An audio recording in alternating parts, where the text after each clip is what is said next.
तर आता जो हा विजय मिळालेला आहे त्याच्यामध्ये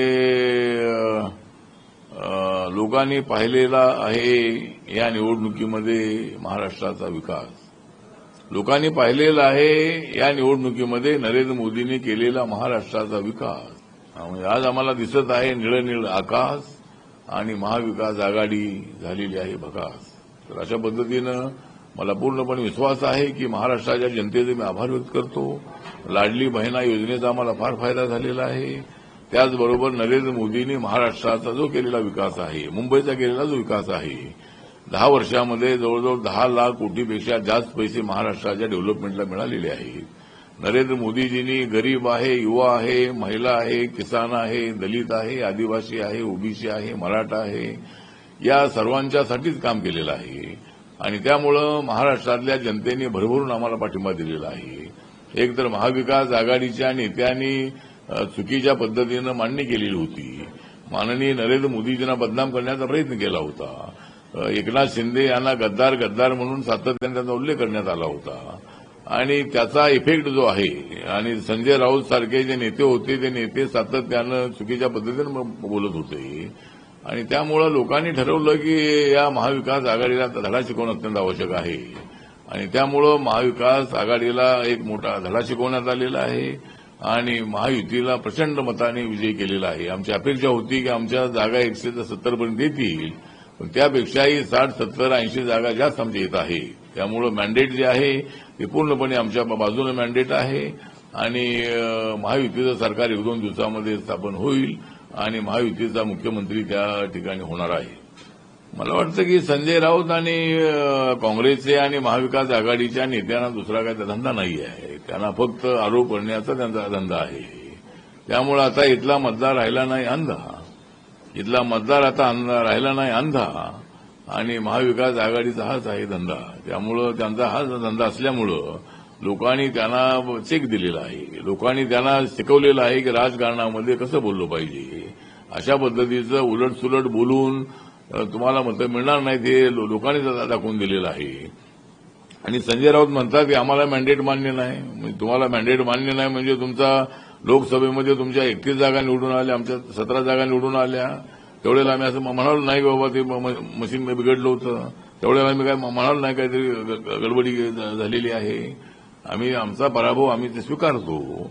तसा पराभव लोकशाहीमध्ये स्वीकारणं हीच खरी लोकशाही आहे. आणि संजय राऊत यांना लोकशाही मान्य नसेल, संजय राऊत यांना जर बाबासाहेबांचं संविधान मान्य नसेल, 1 मॅन 1 व्होट 1 व्हॅल्यू ही हा सिद्धांत त्यांना मान्य नसेल तर, आणि ते हे मॅन्डेटच नाही असं जर ते म्हणत असतील तर संजय राऊत यांना या देशात राहण्याचा अधिकार नाही. संजय राऊत चांगले माझे मित्र आहेत. संजय राऊत संपादक आहेत सामनाचे. ते अत्यंत चांगले लेखक आहेत. आणि अशा माणसाने आता एवढा रिझल्ट आल्यानंतरही आम्हाला हा मॅन्डेट मान्य नाही असं म्हणणं अत्यंत अयोग्य आहे. त्यामुळं या अशा पद्धतीच्या त्यांच्या वक्तव्यामुळेच त्यांचं मोठं नुकसान झालेलं आहे. आणि लोकांनी आता हे दाखवलेलं आहे की असली शिवसेना कोणती आणि असली राष्ट्रवादी कोणती. एक तर गद्दार गद्दार म्हणून सातत्यानं एकनाथ शिंदेंचा उद्धार केला.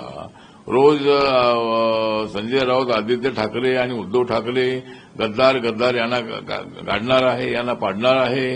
आता कोण गाडलं गेलेलं आहे ते आपण पाहिलेलं आहे, कोण पडलेलं आहे आपण ते पाहिलेलं आहे. त्यामुळे अशा पद्धतीनं जळजळीत भाषण करून अजिबात काही उपयोग नाही. एक तर माननीय उद्धव ठाकरे यांनी अगोदर गद्दारी केली होती आणि ते जर तिकडे केले नसते काँग्रेस राष्ट्रवादी बरोबर तर ही सगळी वेळ आली नसती. उद्धव ठाकरे साहेब आमच्यासोबत राहिले असते. ते आमचे आदरणीय नेते आहेत, आमचे मित्र आहेत. त्यामुळं त्यांनीच अगोदर गद्दारी करून ते तिकडे गेले होते. तर हे सगळं लोकांनी अभ्यास केला आणि लोकांनी जे मॅन्डेट आहे ते मॅन्डेट आमच्या बाजूने दिलेलं आहे. तेवढं मॅन्डेट दिलेलं आहे की एवढ्या जागा आम्हाला मिळालेल्या आहेत. त्यामुळे अनेक ठिकाणी महाविकास आघाडीचा प्रचंड असा मोठा पराभव झालेला आहे. त्यामुळं मला असं वाटतं की मॅन्डेट मान्य करणं अत्यंत आवश्यक आहे. आणि आम्हाला जो मॅन्डेट मिळालेला आहे त्याबद्दल मी महाराष्ट्राच्या जनतेचा आभार व्यक्त करतो. आणि महाराष्ट्रातल्या जनतेने आम्हाला भरभरून पाठिंबा दिलेला आहे. लाडक्या बहिणीने आम्हाला पाठिंबा दिलेला आहे. आणि या निवडणुकीमध्ये मी एक सांगतो की विदर्भ, मराठवाडा, पश्चिम महाराष्ट्र, मुंबई, उत्तर महाराष्ट्र, कोकण या सगळ्या ठिकाणी आमची जी बौद्ध मतं, आंबेडकरी मतं होती, दलित मतं होती, ही मतं मोठ्या प्रमाणामध्ये महायुतीला मिळालेली आहेत. मागच्या निवडणुकीमध्ये राहुल गांधींनी संविधान दाखवून त्यांनी लोकांमध्ये गैरसमज केला होता आणि आमच्या लोकांच्या मनामध्ये एक संभ्रम निर्माण झाला होता की बाबासाहेबांचं संविधान बदलणार आहेत अशा पद्धतीत आपोआप बसवण्यात आल्या आणि त्याचा निगेटिव्ह इम्पॅक्ट जो आहे तो मागच्या निवडणुकीमध्ये झाला होता लोकसभेच्या 24च्या. पण आता लोकांच्या लक्षात आलेलं आहे की बाबासाहेबांचं संविधान कोणाच्या बापाचा बापही बदलू शकत नाही. त्यामुळे राहुल गांधी खोटा प्रचार करतायत हे लोकांच्या लक्षात आल्यामुळं आमचा दलित आणि बौद्ध समाज, आंबेडकरी समाज हा मोठ्या संख्येनं महायुतीसोबत राहिला आणि त्याचप्रमाणे मुस्लिम समाजही जो आहे, मुस्लिम समाजातली बरीचशी मतं आम्हाला मिळालेली आहे. त्यामुळे आमचा हा प्रचंड अशा पद्धतीचा विजय आहे.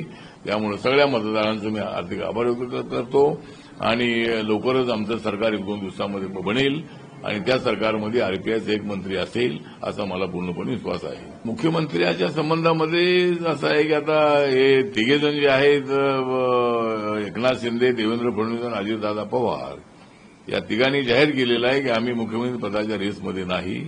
एकदा आम्हाला बहुमत मिळालं की आम्ही एकत्र बसू आणि आम्ही कोण मुख्यमंत्री असेल, कोण उपमुख्यमंत्री असेल या संबंधाचा निर्णय आम्ही घेऊ असं तिघांनी जाहीर केलेलं आहे. आता उद्या किंवा परवा मला वाटतं उद्या किंवा आज रात्रीही माननीय